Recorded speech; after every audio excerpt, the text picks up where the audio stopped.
Welcome, everyone. My name is Lara Villamot, and I am the head of Outreach and Community Experience here at the Framingham Public Library. And we are so thrilled tonight to present to you, as a part of Downtown U, an entrepreneurship workshop with Mark Hardie.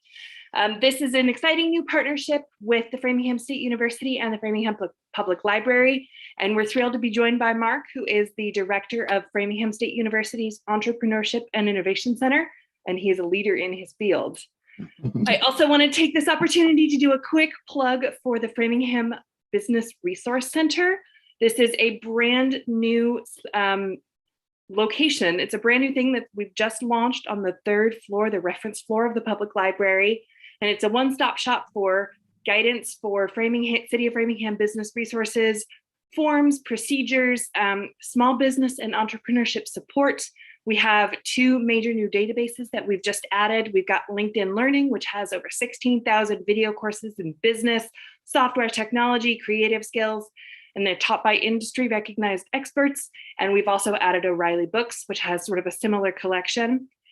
And of course, we've got our state-of-the-art Business Resource Center PC, and it comes equipped with Adobe Creative Cloud, which gives you the ability to create and edit photography, design, video, web, tons more. So stop by and see that if you get the chance while you're going on your entrepreneurship adventure.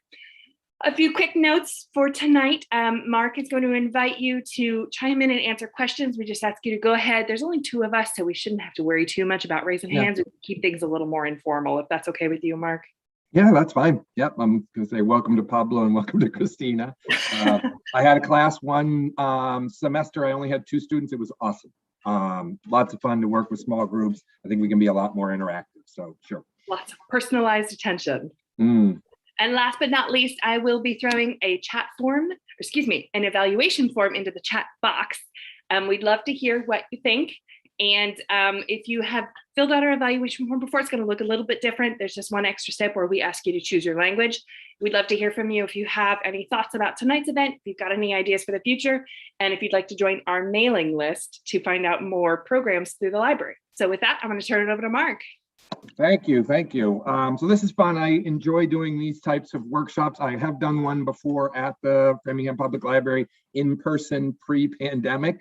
So maybe one day we'll get back to that, but gotten pretty savvy at Zoom. I'm finding there's actually a lot of benefits to Zoom that maybe you don't have when you are in person, like more people can attend and the timing works a little bit better.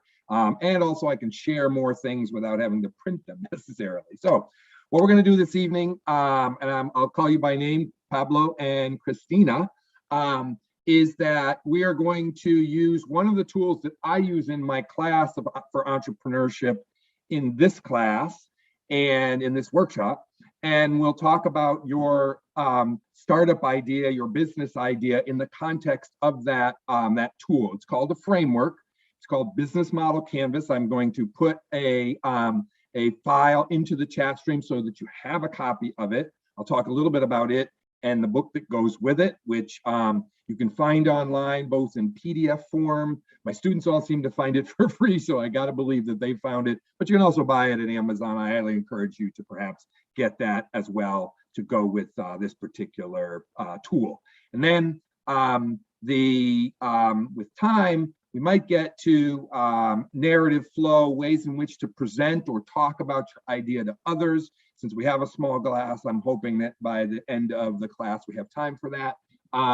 So that's sort of a rough agenda of how we're going to go. I would like to ask each of you to tell me what it is that is entrepreneurial in your mind. What are you interested in starting? What's the business idea so we can use it as part of our class? So let me introduce myself first a little bit more, and then I'll ask Pablo and I'll ask Christina for your startup ideas, and then we'll get going and I'll share the docs with you. I've been teaching at Framingham State now for 5 years as part of my running the Entrepreneur Innovation Center. The Innovation Center is a resource for the community. We offer co-working, and as part of that, with startup companies that are there at the center, our students who are studying at the university intern for those startup companies. It's a win-win. Startup companies don't have to pay, don't have to do a lot of heavy lifting, can just say they want an intern, and then the interns get really hands-on experience with these new companies, with entrepreneurs, et cetera. So that's the center. We're up at 860 Worcester Road, Edge Hill Road, and Route 9 overpass. Welcome to stop by anytime, say hello, check out what we do. All right. So like I said, I teach, I run the center. I would like to hear from both of you. And if anyone joins us along the way, we'll get their input as well. What the entrepreneur idea that you have in mind that encouraged you or motivated you to come to this session. So Christina, if you wouldn't mind starting. Okay. Hi, Mark, can you hear me? I can, Christina Gay. Okay. So, I mean, it's an idea that I've kind of had like an on and off type of thing, but Yep, you know, that's good. it's kind of really, I'm trying to come it all together, you know, the fact that, you know, there's a lot, because of COVID, there's a lot of businesses, especially small businesses going out of business. And like, you know, there's a lot of property, either for lease or for rent. And for some reason, you know, with this idea that I have for some reason, I could just like picture myself having my own business. And so, you know, it's kind of something that I want to pursue, but, you know, there may be some major blocks on getting there, but I do want to learn how to, you know, get this going. Excellent.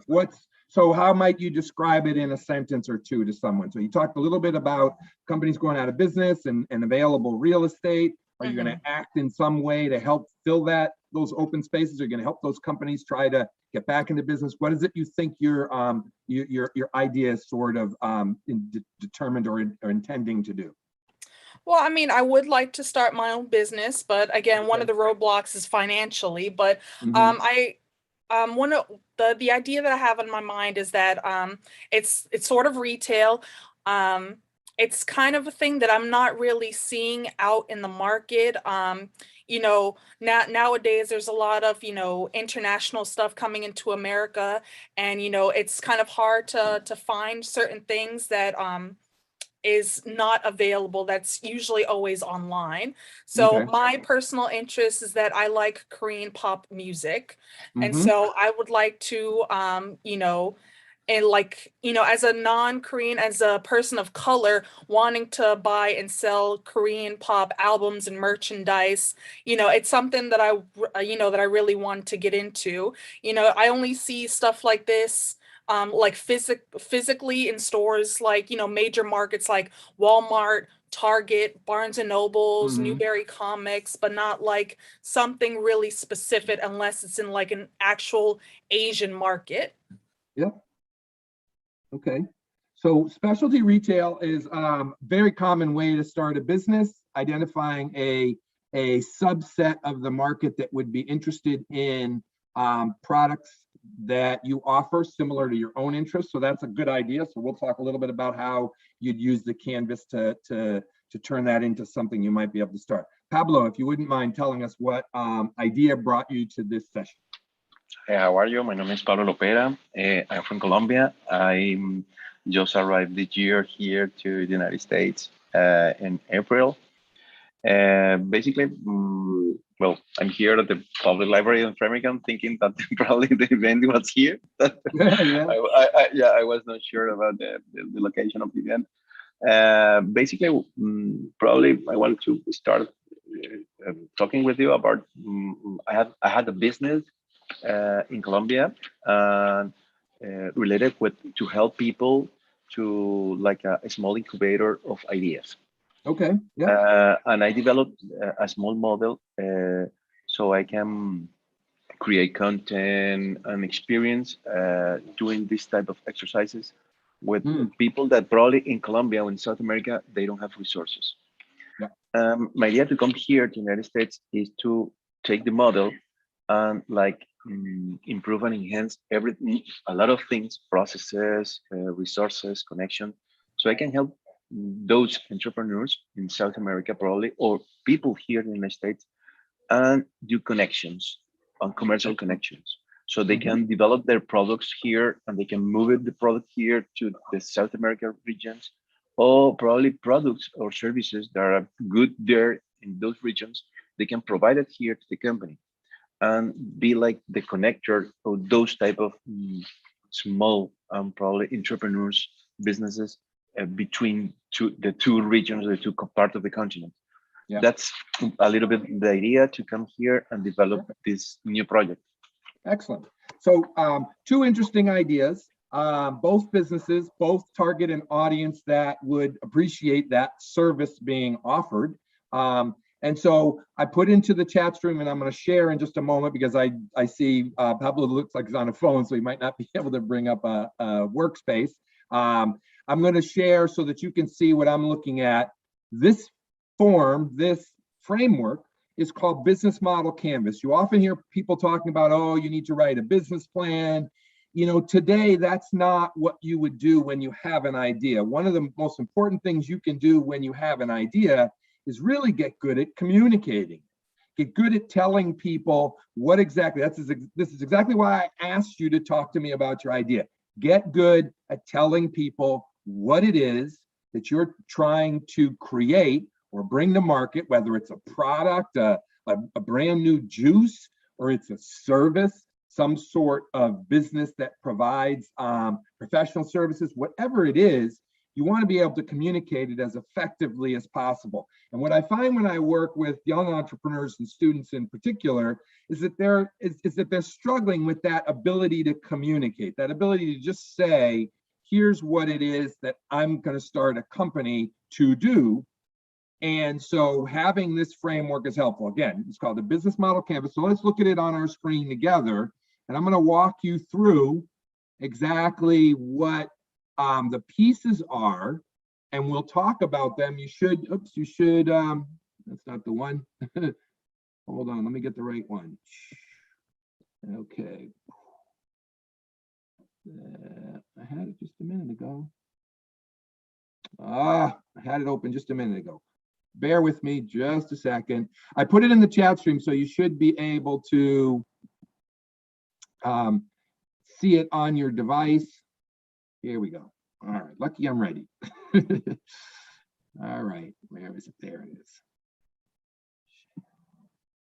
Okay, you're looking at, you should see some yellow and some black boxes, 9 of them in particular, and I'm going to walk through and describe them to you so you have a good idea of what you're looking at and why these are helpful when you're starting an idea, or as an entrepreneur, okay? Again, this is called the Business Model Canvas. You can Google that and find it online. I've also put in the chat stream the picture of the front page of the book that goes with it. The book is awesome. It really goes through each one of these components in detail and gives you a better feel with examples for what it is. So now let's take a look at it. Let's walk through 9 different components. Let's start from the left of the screen and move to the right. The key partners, key activities, key resources, value proposition there in the center, which I'm going to come back to first. Customer relationship, how are you interacting with your customers? Is there a customer segment among all the customers? Are you targeting one in particular? What channels or what ways are you getting to these customers? How do you get to that customer, whether it's for a transaction, whether it's for information? What is the cost structure of how much money, what's it going to take to start the business, whether that's renting something, buying supplies, etc. And then finally, how are you going to bring in revenue? Not all businesses are necessarily targeting really big revenues and low costs and a lot of profit. Sometimes revenue is just simply what comes in from your customer that keeps your business going, and that may take different forms than just cash. 9 different components, and it's worth it for each of you to think about your business in this context. So let's look at value proposition and think about the 2 businesses that you both described as part of our introduction. So the value proposition, you can read, I'll read it to you though, is what is it that you're delivering to your customer? What service or what product are you providing? So let's take Pablo's example of having an incubator. What service or product are you providing? Pablo, you described it a little bit, and I'm going to add to that. When you create an incubator, you actually have space, physical space, but also support and help that you would provide to that entrepreneur, okay? So in Pablo's case, to create an incubator here that might help customers in another part of the world, another geography, you're likely providing translation services, some exposure, some information about the US market to someone who's never been here, and they would find that of value, right? So some of your offering, what is being made available is that your customers are having trouble or they have a problem understanding how or what's available in the US market that could help them, because they want to be able to serve customers there. Maybe they have a service, maybe they have a product there in South America that they want to bring to the US and they need help. So your customers are going to have needs. It's one of the questions there that you want to capture. They're going to be experiencing some problem and you want to write that down or be able to communicate that quickly and effectively. My customers struggle with they're being located in South America and they want to come up to the US to either serve, sell, or do work. And I'm helping them with that with my incubator. If we take Christina's example, Christina talked about her own interest in certain type of music, certain type of entertainment, but she doesn't really find it in the marketplace. So that's a problem. She, in many ways, is customer number one, but she believes that other customers would be interested in this as well. So she would start a store because a product that she's interested in is a need her customer has, and that customer can't find that product, and she's helping that customer find that product. With each of your businesses, there's a small, or what's called a minimum viable product, a small version of the business that you could start. And that small version would allow you to maybe serve your first customers and be able to start to generate some of the business and work out some of the service needs of that business.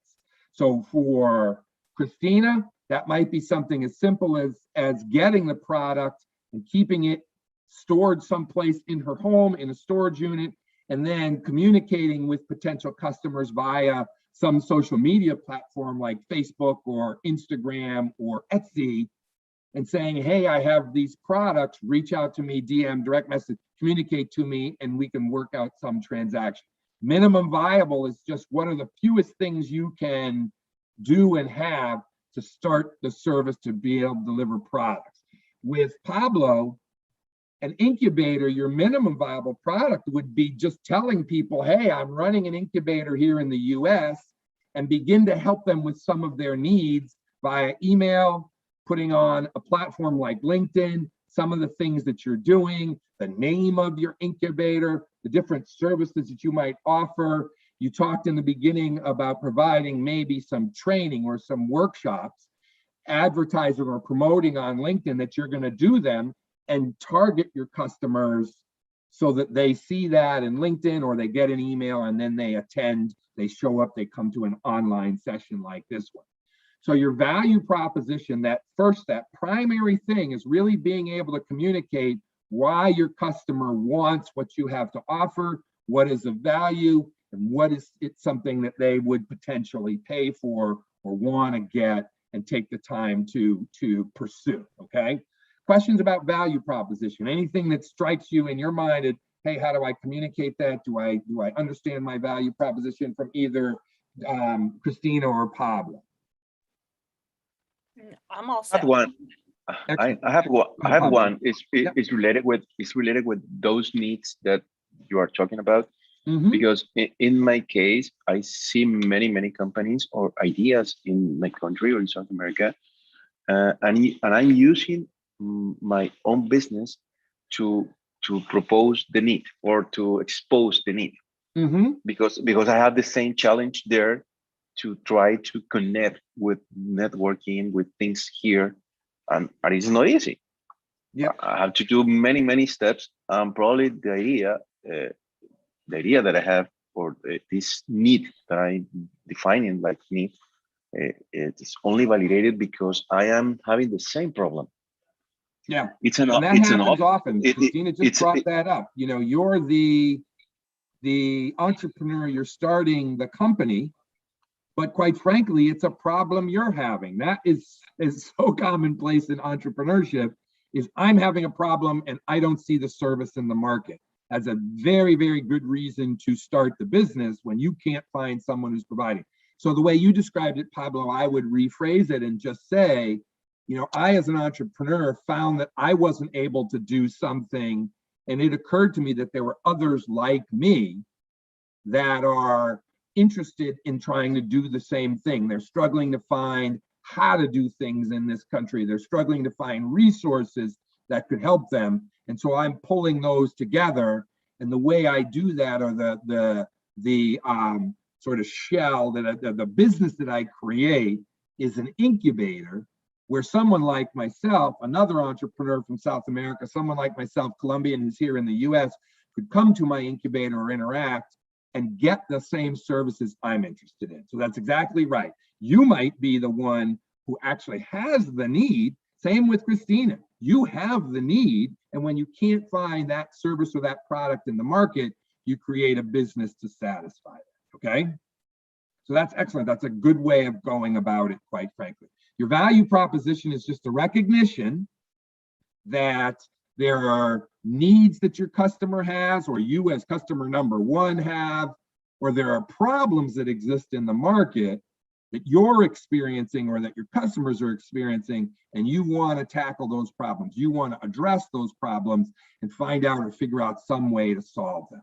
So when you're talking about your idea, Christina or Pablo, one of the things you want to be able to say, to communicate, is, hey, I had this experience where I couldn't find, or I wasn't able to get the help that I needed or find the product that I wanted. And I looked all around and decided I was going to start a business to satisfy that exact need or to address that exact problem. And now your audience is like, hey, I understand that. Yeah, I experienced that same thing. How did you solve the problem? How did you address that need? And now you begin to talk more and more about the business that you started. This is where communication matters early on, and the better you are, the more articulate you are, the easier it is for someone to understand, okay?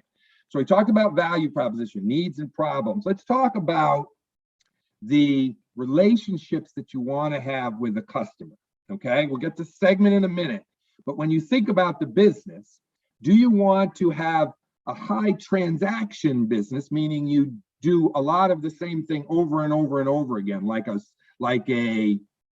fast food store that sells lots of food to people? They really don't care if you come back. They just want to sell as much as possible, the nature of a fast food restaurant.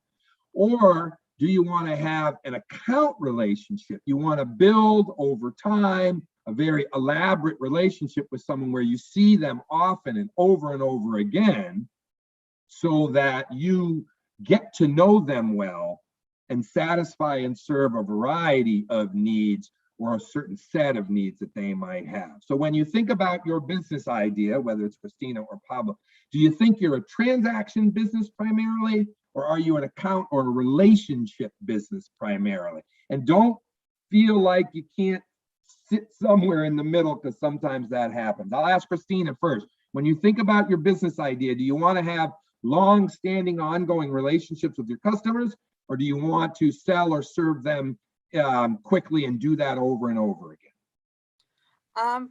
I think for me, it's a bit of both. I mean, I Okay. do want customers to come into the store, but as a person who loves Korean pop music, it is based on fandom and fandom communication. So I would love, either for the same people to come back and buy products, or completely new who are now discovering the purpose of why I'm trying to start this business in the first place. So you brought up a really interesting point, which is we're going to actually get to it a little bit later when we talked about channel, but all businesses today, because the internet is a primary channel, and we'll talk about channel in just a second, you end up building a community, okay? So I asked that as kind of a loaded question, in part because you do want to understand the fundamental nature of the interaction, transacting or relating, but you do build a community, and that community maintains over time. So in your case, Christina, you do want to sell things, transaction. but you also want them to know that you're the resource. And as the community goes, they bring more people in, and you create this little fandom, this fan group, this affinity group, right? So you will have an opportunity to have the account relationship part of it, but that might not be where the revenue comes from. That's just community, okay? So think of it that way. Community doesn't necessarily by itself drive revenue. So what are the revenue drivers? I want to sell them a bunch of things, but I do want them to come back. Let's take Pablo, for example, with an incubator. Your model is more of an account model than a transaction model, right? They may come for you for ideas and information, but you want to keep track of them and go back and forth and talk to them. So when you think about how you might interact with your customers, do you think about transactions, or you think more relationship, Pablo? Because probably you create more deep connections with the people, with the dreams of the people. You are like a bonding together with that entrepreneur. It's because you start with a dream. The person is have a dream. I want to do this, and that. Probably it's a lot of connections, and it takes time. Probably so it's the relationship model. You brought up another good point. That time point. It takes time. Businesses where you need quite a bit of time with your customer, typically a relationship business. We often call it a long sales cycle, or we talk about it in terms of building over time a really strong relationship that gets to or allows your customer to build a trust and commit to you, and then grow that relationship, and revenues come from that.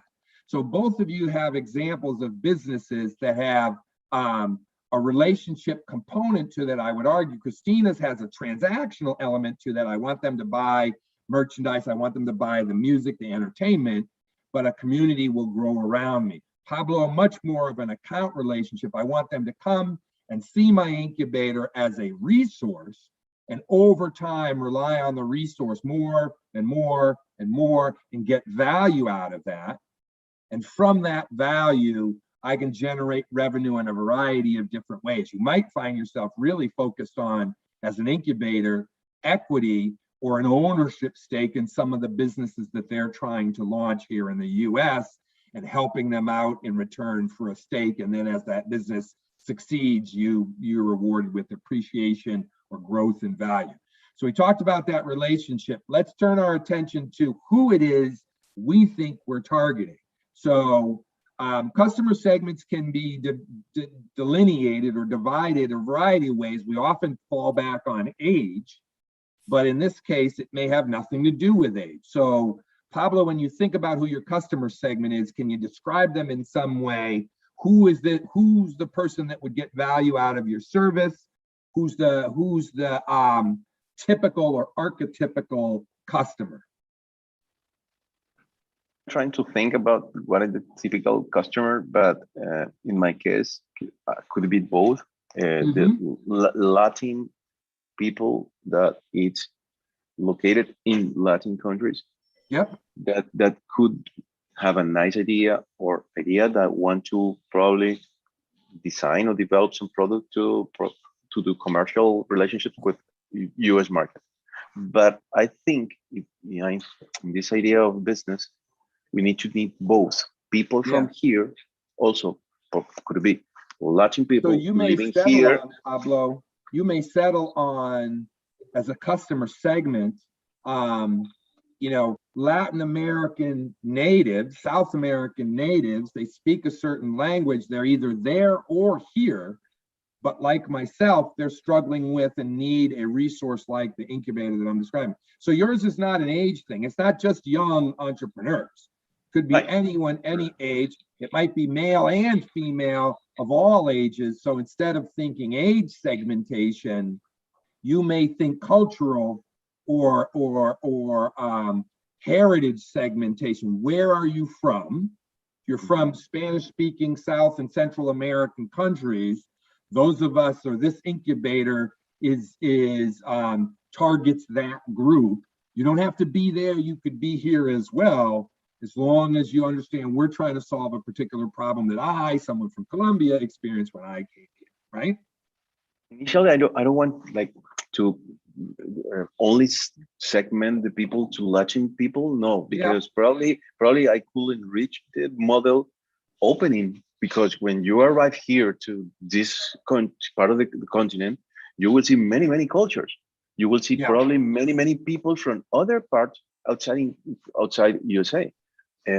So could it be very interesting to be more open, to enrich everything in the incubator with cultures, needs, Yeah. ideas from And other I would parts of the world? agree. You want to time that, Pablo. You want to time it so that you're not saying everybody come in, but you want to get it so that you start somewhere. Remember, your value proposition was, hey, I was having this challenge and I want to solve the same problem for others like me.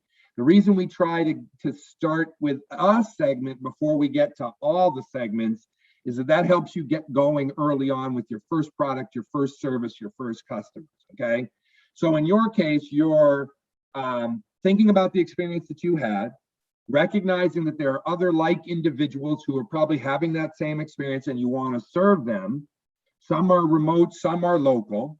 And then over time, you're seeing that there are a variety of cultures. They might not be heritage from South America or Central America, but they're having the same, maybe they're actually from Africa or they're from, Asia, and they're having the same problem, and they need a resource like yours that recognizes a few certain problems that you have when you've immigrated, from one place to another, or you're looking in another geography for support and building a business, right?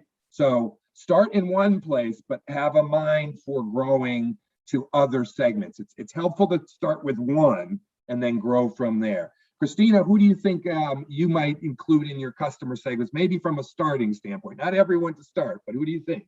Yeah. Well, I mean, in terms of Korean pop music, like especially in America, it's more targeted towards the younger generation, specifically teenagers. And yes, that may be true. I even started out listening to K-pop when I was a teenager, but a lot of those Korean artists who started out as a young age are singing into their 30s and 40s. And I'm a person who's about to be, 30, not too far from now. So I do want to also appeal to the older K-pop fandom as well as the younger ones. Yeah, but it might be easiest to start with the younger ones to build the community up. Yes. And you probably have a similar experience as you've gotten a little older. That's a specialty entertainment form that you like, but less and less you're seeing amongst your contemporaries that same interest.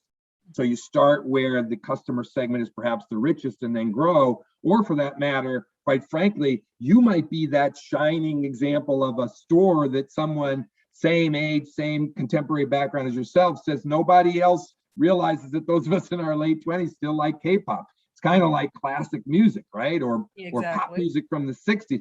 So a specialty retail store that's doing that is going to appeal to a broader age range. Again, the encouragement is, hey, you do want to get your community started. You do want to, go after that segment that's the most likely, but then branch out over time, right? So it's helpful to think about a segment discrete and then grow from there, or help to think about where the largest population of need is and then grow beyond that, okay?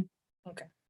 All right, let's talk about channels, because I think channels for both of you, and channels, quite frankly, makes a huge difference with how we think about business. Today, the internet is the channel that everybody takes advantage of.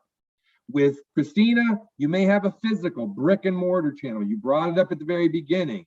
It's expensive. To rent space, oh my gosh, that's really expensive, right? A physical storefront. Yeah. And Pablo, to have a physical incubator space, someplace where the people can go, could be very costly early on. And so both of you want to leverage the channel, those physical spaces, what's called a brick and mortar channel, right?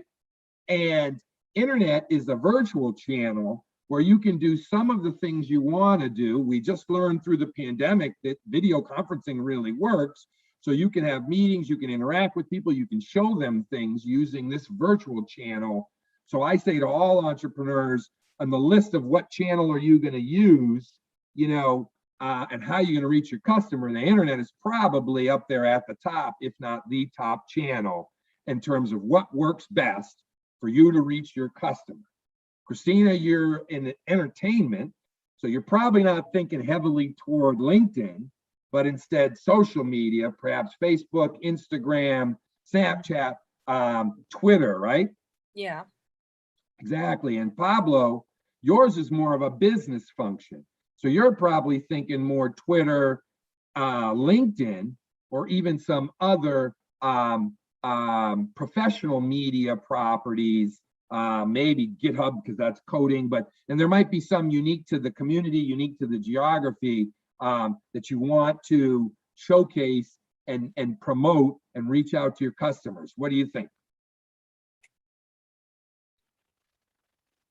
Yes, I know, and I work in the past a lot of with LinkedIn because I have jobs working in corporations, very well formed. But when we are talking probably with entrepreneurs, probably people that not necessarily work with that network, with that tool, and probably we should start, like as you said before, the community using probably helping with leverage with the other networks.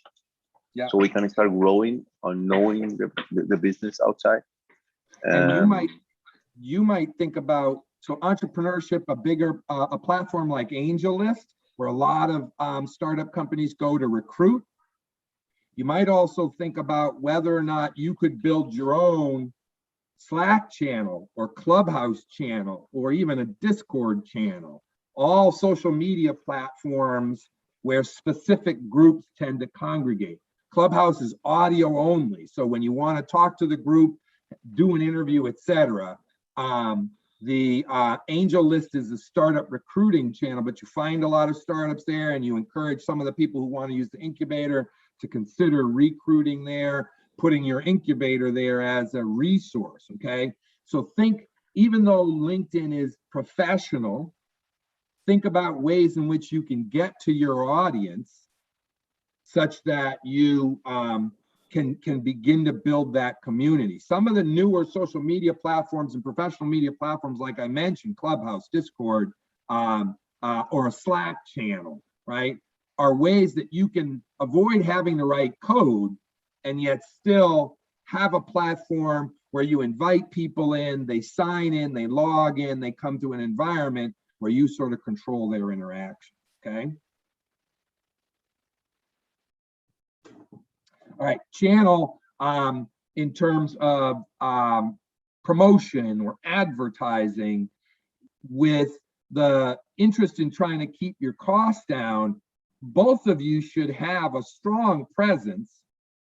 And in both social media, you're not likely at this stage to really be interested in broadcast radio or television advertising or billboard advertising, or for that matter, even looking and trying to get a physical space, at least at this stage, okay? With Pablo, your idea, you might consider sharing space, or, and the Innovation Center is great for this, you know, we have a low co-working cost where you can have a home where you do your work and you do your video chats or webinars, and then address to send or receive mail. Christina, same thing. You may get inventory and keep it someplace cheap, like your own home, a garage, a storage unit, and then have a physical address at a co-working space like ours in Framingham, so that you have some place where you can get mail, where people know they can contact you, or for that matter, even host meetings, have a gathering of some of the bigger fans, etc. So, you know, you want to think about physical space, but keep your costs down in doing that, and look for creative ways to use other spaces that are more communal, more community, versus trying to get your own space, right? Christina, have you looked into the cost of a retail store? I have not, because I'm afraid of what I might find. You should be. That's a good answer. I'm a little afraid of it. Pablo, same thing. Have you ever thought about trying to get 5,000 square feet of just open space to work with your customers, your entrepreneurs? Have you looked at what that might In, cost? let me say, in my first version of this idea, I had one in Colombia. I rent a house and have everything and the facilities for people, and it's totally expensive. We just have budget for 6 months. But it's too expensive. It's nice. It probably in the path we need to have probably, but right now I don't think it's the way to start. Probably I think a lot of the alliances that probably we can do, the connections with other places, and how we can share things with others. That's the best approach to it. When you think about brick and mortar, sharing space is probably going to be the one way you get going. Christina, you might look at some of the fairs, the open markets, I know in the Metro Boston area, there's a variety of open markets where you have a much smaller space, a stall, if it were, where you can show and showcase your product and sell from there. Pablo, the co-working spaces, the other incubators around, partnering with them and occupying or being a member of a larger space committed to getting your incubator started. There are lots of grants and there's monies available from the state for these things. They just take a long time. And often as an entrepreneur, you just don't have the time to do all that paperwork. So look for shared space and shared locations when you think about brick and mortar channel, a physical channel, okay? Let's take a look real quickly at revenue streams and cost structure. Both of you should be thinking about what's it going to cost to get going and how I'm going to make money. So if you ballpark your costs associated with starting the business right away, Christina, in your case, it's inventory for sales. Pablo, in your case, it's space, it's rent, right? So the first thing on your cost structure item is, what's expensive, what's going to cost me money just to get started. If I'm going to be a source for K-pop in this market, I've got to have some product, right? So I've got to purchase product and make it available to retail. What are some of the thoughts that come to mind, Christina, for your cost structure?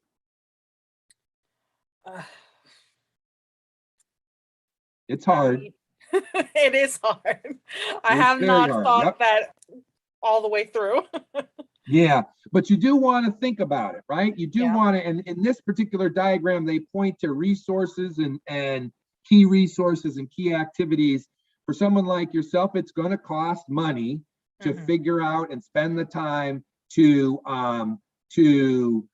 get the products that you're going to resell, right? Figure out how I get something for wholesale to sell it for retail. With Pablo, similarly, it's expensive to get a space as a resource. So sharing that space at a lower cost is part of what's in your cost structure, right?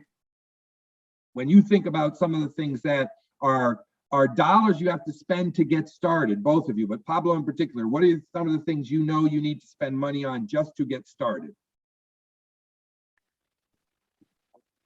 I'm just thinking in the first cost related with trying to get the first customers. And as you said, the place or the space where we can develop activities with those entrepreneurs or with those ideas. Yeah, space matters. It really does. Keep going, Pablo. Yes. Yeah. The other cost that I see in this model is probably a platform of things to communicate. So probably we need to support IT with IT support, do things because we need to connect people. So probably we need, as you said, communication via Zoom or whatever type of technology that we need. Thankfully, there are platforms now that allow you to get started before you build your own. I think you would ideally love to have Pablo's incubator and people log in there, right? They log in, they have profiles, they keep resources, they manage the interactions. But to get started, you want to use shared platforms so that at least you begin to grow your network, your community. And as you reach a point where you have resources, you build a platform of your own. What are your revenue streams, do you think, Pablo, for your incubator business? I was thinking in type of two type of of revenue streams. The first one is, I'm just thinking, each one is based on the subscription. So when an entrepreneur arrived to this center, you said, okay, guys, for your project, you will need money and money and money. Probably the entrepreneur will go to your home and go very sad because they don't have enough money to do the project. So I think the subscription model to this type of service could be like or appeal good to start. You lower So price over a longer period of time versus a big fee up front, right? So the real estate model is you pay me a big fee up front and a steady rent, but a lot of people can't cover that big fee up front, right? So here you're saying, you know, subscribe, meaning a relatively low fee, and you subscribe over time, and then you interact, we work with you, we support you, right? You can open new value, or you receive more services, but you will start paying more for that with that subscription. Yeah. So you will start seeing the value stuff. that you are receiving in the time. Yep. Revenue streams, Christina, what are you thinking of to bring money into the business? Well, in my own observations for research purposes, you know, when buying K-pop albums, especially specifically, you know, they're not just they're packaged in a way that it's not only just the disc. It's like comes in a big really big form. So price ranges are usually from like $20 to $35. Okay. But, you know, in terms of, you know, retail, I also want to, you know, in a way to sell it at a, you know, cheaper price. That way I could get people to come back into, you know, either the store or want to buy more of my products. Mm-hmm. And so having product inventory and complementary products, yours is a product-centric business. Revenue is going to come from the sale of product, not necessarily service at the outset, but then later you might have the service where, you know, K-pop bands are coming to the US, you help people get tickets, you help people set up some sort of event, activity, travel, etc. There are a lot of things that can come out of that business that are beyond just the revenue stream of product. But you want to write down what your initial revenue stream thoughts are. Same with Pablo. He's thinking subscription, different services costing different amounts so that somebody is not put off or can't, at least with a small amount of money, begin to take advantage of the service. Same with you, Christina. With a little bit of money, you might buy one thing or another, but you and 2 or 3 friends might use your K-pop retail and some of the services to get merch, to get the kind of exclusive stuff that maybe they can't get here in the US, and they might get if they were actually somewhere in Korea or working closely with some of the entertainment companies and the management that promotes these bands and that offers those sorts of things. Entertainment has always been about exclusivity for certain products, certain service, certain experience. And so you being a broker or a conduit to that makes your store that much more of a resource to this community, right? Yeah.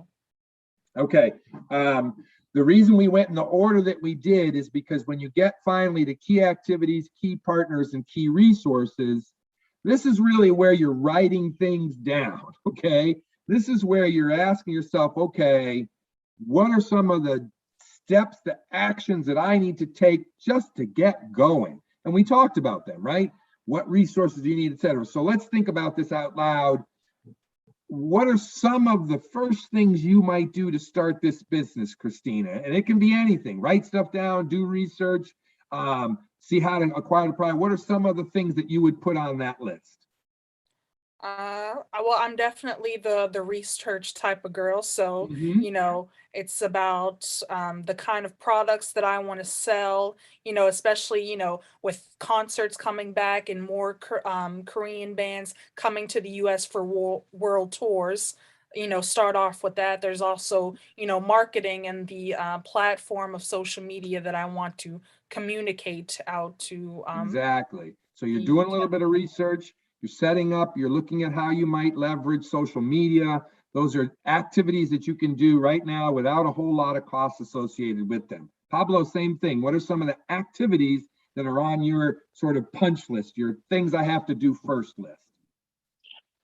To find the customers, because I'm from commercial side, so I think my strength is to connect people to do businesses.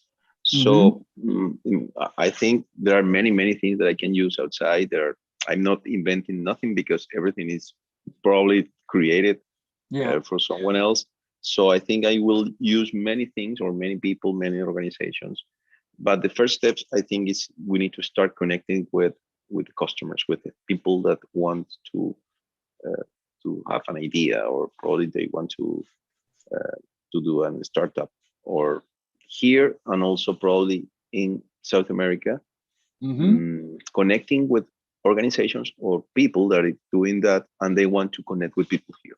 So create interest and start with those prospects, and to engage them to do things and to do businesses, to start with to see the opportunities together. So you have on your list of things, steps, tasks, things to do, and then you actually brought in the next piece, which is who do you need to partner with? Nobody starts a business all by themselves and builds it, and gets it running. You have to think about who you might work with, who's available to help, how your business might help another business. And so partnering is logical. So when you think about, you talk about going out and finding the customer, who are your partners, Pablo? Who might you partner with to help you in finding those customers and to help you with the incubator? What partner? In the South, let's say in the South area, South American countries, the Chamber of Commerce could be a good idea to start to find companies or people that want to invest or to do this type of services or to get this type of service. I'm not sure here because I'm not from here. So one of the activities at our center. Yeah. The Metro West Chamber of Commerce. You can Chamber of Commerce. You can meet those folks there. They're at our center. But that's a very good. And do like and start with a prototype. I'm a prototype guy. So I want to start thinking, okay, let's do a test with companies here or people here and company there to see where the reactions, the things that we can construct, build, and help. And you said it earlier, hey, there are some other incubators local here or in the South that you might want to partner with as a way to get the customers and get the conversation going, right? You bring the entrepreneurs from the South here, and then local incubators would want to have you be that kind of conduit for them. Let's ask Christina. Christina, what partners do you think your business would benefit from having? Definitely the entertainment business, reaching out to big label entertainment companies as well as independent artists who have created their own labels. I've also thought about collaborating with partners who might have actually create their own fan sellings and might want to collaborate with them. Those who sell fan art by themselves on the internet, or just stuff like that. Exactly. So that's the entertainment. Also in our market, entertainment venues are a big opportunity. So you've got a venue that is going to host a particular artist or band, and you're already now having built a community. So your community represents ticket sales to them. So they're wanting to partner with you because you could potentially bring customers who come to the actual event. So you're right, entertainment business, record labels, but also entertainment venues, and then fan art. You see so much more now in entertainment, in particular in discrete types of entertainment, musical genres in particular, very robust fan communities, and then influencers and people who in that community have voice, and so they represent partners for you. Okay? Last key is key resources. I think we've been talking about this all along. Often the first thing that comes when we talk about key resources are human resources. Who else would you need to get this business going? but resources can be capital resources as well. What do you think of in terms of what you might need as a resource to get going? So Christina, can you think of someone you might need to work with you, or other resources that you might need to get the business going? Mostly just researching more about retail and how to get started on that. Yeah, and think about it in the context of a resource. Research is an activity, but what resource might you need? Do you need someone to help you with that? Do you need a tool or a database or something that would give you better insight into the different bands, their travel schedules, etc.? So maybe that's management and or some media property that covers that particular sector of the industry. All of the above. All of the above. Awesome. Pablo, any resources that come to mind right off the bat when you think about, getting the incubator going? What you need, who you need? Do you need someone else to help you? Do you need somebody as a partner, as a collaborator in the South? Do you need someone here locally helping you find customers? What do you think? I think always I need money, I need budget, but at the end, during the conversation, because it's more easy. Okay, I need the money to do this. That's the easiest one to come up with. I need money. Yeah, everybody money. But during this conversation, I had a new ideas of the things or the resources that I should have, like the platforms. Use those platforms to connect the model and to create value to the people. I think the relationships. So I need connections. Probably I need people from marketing to know how to do market here to this type of segments or people here in the United States, because it's totally different from Latin America. So I need people from marketing. Probably I need spaces, or I need connections or relationships with spaces already created for that type of exercises, so we can build things or prototype things or services or whatever things that probably people need. And one of the reasons you focus on this is recognizing, again, we talked at the very beginning how writing a plan, this helps you focus. You can get some of those resources without hiring full-time employees. You can get marketing under contract. You can get some of these services, some of these resources without spending big budgets. Everybody will say, what resource you need? I need money. Okay, we all need money, but you've got to look for ways in which to get some of these critical parts to your business made available to you at a much lower price point. Okay, I can't believe the time just flies by. We're already at the top of the hour. You have this tool now. I would strongly encourage both of you to look at the document and go through, and really, the questions are right there. I talked you through them, work through them, and have this ready, because at any point, Christina, at any point, Pablo, when you're trying to talk to someone about your idea, you want to be really structured and methodical, because that's how they're going to understand and know how they can help you. And you're going to present logically to them the business idea. All right. I see Laura has joined us. So we're at the top of the hour. This is awesome. We have another session later in the month. We might actually do a little bit more of the presentation and pitching, but I'll bring this back as well. So please feel free to come back again, maybe even bring some questions to the session so that we're ready to go. All right. I appreciate you coming. I love small groups. We got a chance to work with both of you very closely, which is so cool. So look forward to seeing you maybe later at our next session later in the month. So with that, I'll give it back to Laura to close out the evening for us. Awesome. Thank you so much, Mark. And thank you so much to Christina and Pablo for joining us tonight. One more time, I'm going to put in the chat the program evaluation form. We'd love to hear from you. And I'm also going to put in there the Framingham Library Business Resource Center that I talked about a little bit at the beginning.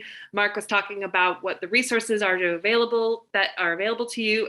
Don't forget about us at the library. We have a huge number of databases that are available for research purposes, including the two that I mentioned, LinkedIn Learning and O'Reilly, but of course a huge number as well. And those are all accessible both on site at the library, but also through our website from home. So you can get lots of high quality database research done from your home computer.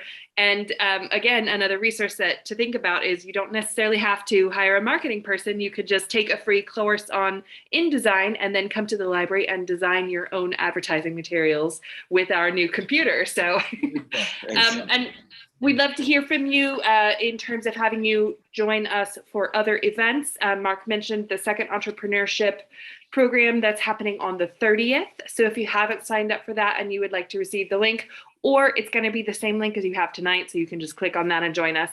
And last but not least, there are other programs that we have at the library. Christina, just off the top of my head, we did have a couple months ago, somebody came in and talked about a, oh my God, what's their face? I'm trying to remember his name, but he's a member of a K-pop group, but he did his own solo project. And she talked about the classic Joseon art that he showed in his music video and the significance, the social significance of this K-pop music video with the classic dynastic art. And I know that she's also going to be talking about, hopefully soon, Squid Game. So we've got some programs too that you might be interested in. So sign up for our newsletter and find out what we've got going on. Pablo, I see your hand. Yes, I really appreciate the one. Just want to add, because I'm a foreign people, I'm totally impressed with the place that you have here at the library. Let me say, we don't have this type of places in my country or my city there, or people like you doing this type of exercises. It's very complicated, and it's like we said in Colombia, it's gold in the hand. I really appreciate a lot, and I want to be here, and I want to be used. I want to use you. I want to use the resources and connect the things that we need to do to transform. That's the main idea of us. So I really appreciate it. I'm very, very impressed with everything. And Mark, thank you so much, because you give me a tremendous idea, and I'm very motivated to start my idea here. That's one of my challenge when I arrive here. Yeah, entrepreneurship is challenging, but hey, we got to start somewhere. So with that, I'll say goodbye. Thanks, everybody. Laura, thank you so much as always. We'll talk again soon. Everyone have a great night, and hope to see you at our next event later in the month. Yes, see you on the 30th. And Mark is also talking tomorrow too. So come see us tomorrow.